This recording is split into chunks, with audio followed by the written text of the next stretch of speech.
राम सेतु कैसे डूब गया? वैज्ञानिकों ने खोजी गहरे रहस्य में छुपी सच्चाई। भगवान राम को जब रावण पर विजय के लिए लंका जाना था, तो नल नील ने पानी पर तैरने वाले पत्थरों से समुद्र पर पुल बनाया। ये पुल काफी समय पहले ही समुद्र में डूब चुका है। क्या आपने कभी सोचा है कि हमेशा तैरने वाला राम सेतु पानी में कैसे डूब गया? वीडियो शुरू करने से पहले लाइक कर ले और नए हैं चैनल पर तो सब्सक्राइब अवश्य कर लें। वाल्मीकि रामायण कहती है कि जब श्री राम ने माता सीता को रावण के चंगुल से छुड़ाने के लिए लंका पर चढ़ाई की, तो उन्होंने नल और नील से एक सेतु बनवाया था।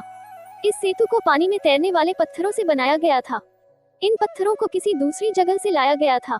कई विशेषज्ञों का मानना है कि इस सेतु में ज्वालामुखी के प्यूमा स्टोन का इस्तेमाल किया गया था, क्योंकि ये पानी में डूबते नहीं हैं। फिर ऐसा क्या हुआ कि राम सेतु पानी में कुछ फुट डूब गया?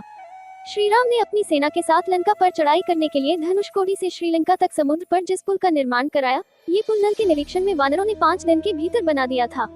वाल्मीकि रामायण में इस पुल की लंबाई 100 योजन और चौड़ाई 10 योजन बताई गई है।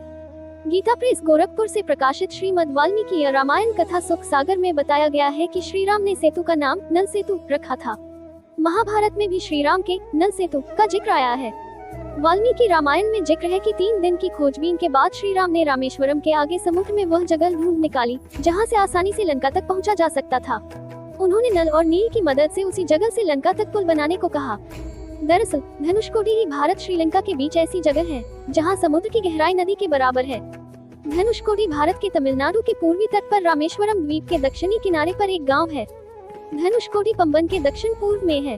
धनुषकोडी श्रीलंका में तलैमन्नार से करीब 18 मील पश्चिम में है। इसका नाम धनुषकोडी इसलिए है कि यहाँ से श्रीलंका तक वानर सेना ने जो पुल बनाया था, उसका आकार धनुष जैसा है। इन सभी इलाकों को मन्नार समुद्री क्षेत्र के तहत माना जाता है। वाल्मीकि रामायण में कई प्रमाण है कि सेतु बनाने में उच्च तकनीक का इस्तेमाल किया गया था। कुछ वानर बड़े बड़े पर्वतों को यंत्रों की मदद से समुद्र तट पर ले आए थे। वाल्मीकि रामायण के मुताबिक कुछ वानर 100 योजन लंबा सूत पकड़े हुए थे, यानी पुल के निर्माण में सूत का इस्तेमाल कई तरह से किया जा रहा था। कालिदास ने रघुवंश के 13वें सर्ग में राम के आकाश मार्ग से लौटने का जिक्र किया है। इस सर्ग में श्री राम का माता सीता को राम सेतु के बारे में बताने का जिक्र भी है। स्कंद पुराण के 3, विष्णु पुराण के 4, अग्नि पुराण के 5वें से 11वें और ब्रह्म पुराण में श्री राम के सेतु का जिक्र मिलता है। अमेरिकी अंतरिक्ष एजेंसी नासा ने 1993 में धनुषकोडी और श्रीलंका के उत्तर पश्चिम में पंबन के बीच समुद्र में 48 किलोमीटर चौड़ी पट्टी के रूप में उभरे एक भूभाग की उपग्रह से खींची गई तस्वीरों को जारी किया। इसके बाद भारत में इसे लेकर राजनीतिक उठापटक शुरू हो गई। इस पुल जैसे भूभाग को राम सेतु कहा जाने लगा। राम सेतु की तस्वीरें नासा ने 14 दिसंबर 1966 को जेमिनी-11 से ली थी। जेमिनी-11 से तस्वीरें लेने के 22 साल बाद ISS-1 ने तमिलनाडु तट पर रामेश्वरम और जाफना द्वीपों के बीच समुद्र के भीतर भूमि भाग का पता लगाकर तस्वीरें ली। इन तस्वीरों से अमेरिकी सैटेलाइट की तस्वीरों की भी पुष्टि हुई। साइंस चैनल पर दिसंबर 1917 में एक अमेरिकी TV show ancient land bridge में अमेरिकी पुरातत्वविदों ने वैज्ञानिक जांच के आधार पर कहा था कि श्री राम के लंका तक सेतु बनाने की हिंदू पौराणिक कथा सच हो सकती है। भारत और श्रीलंका के बीच 50 किलोमीटर लंबी एक रेखा चट्टानों से बनी है। पुरातत्वविदों ने कहा कि ये चट्टानें 7000 साल पुरानी हैं। इसके अलावा बताया गया कि जिस बालू पर ये चट्टानें टिकी हैं, वह 4000 साल पुरानी है।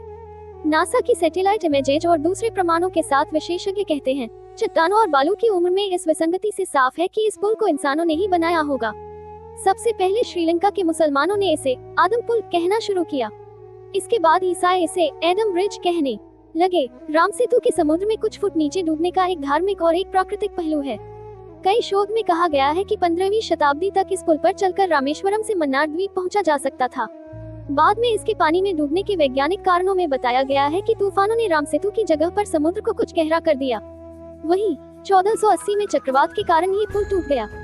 फिर समुद्र का जल स्तर बढ़ने के कारण कुछ फुट पानी में डूब गया।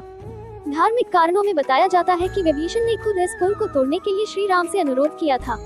पद्म पुराण के मुताबिक युद्ध से पहले रावण के भाई विभीषण ने धनुषकोडी नगर में श्री राम की शरण ली थी। रावण वध के बाद युद्ध खत्म होने पर श्री राम ने विभीषण को लंका का राजा बनाया। इसके बाद लंका के राजा विभीषण ने श्री राम से कहा कि भारत के वीर राजा हमेशा श्रीलंका पर हमला करने के लिए राम सेतु का इस्तेमाल करेंगे।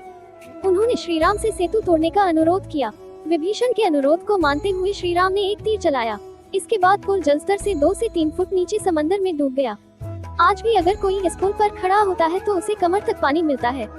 इस जगह के नाम धनुषकोडी का मतलब धनुष का अंत होता है। हालांकि वाल्मीकि रामायण में इसका कहीं जिक्र नहीं मिलता है। कंबन रामायण में श्री राम के राम सेतु को तोड़ने का जिक्र मिलता है। जय श्री राम।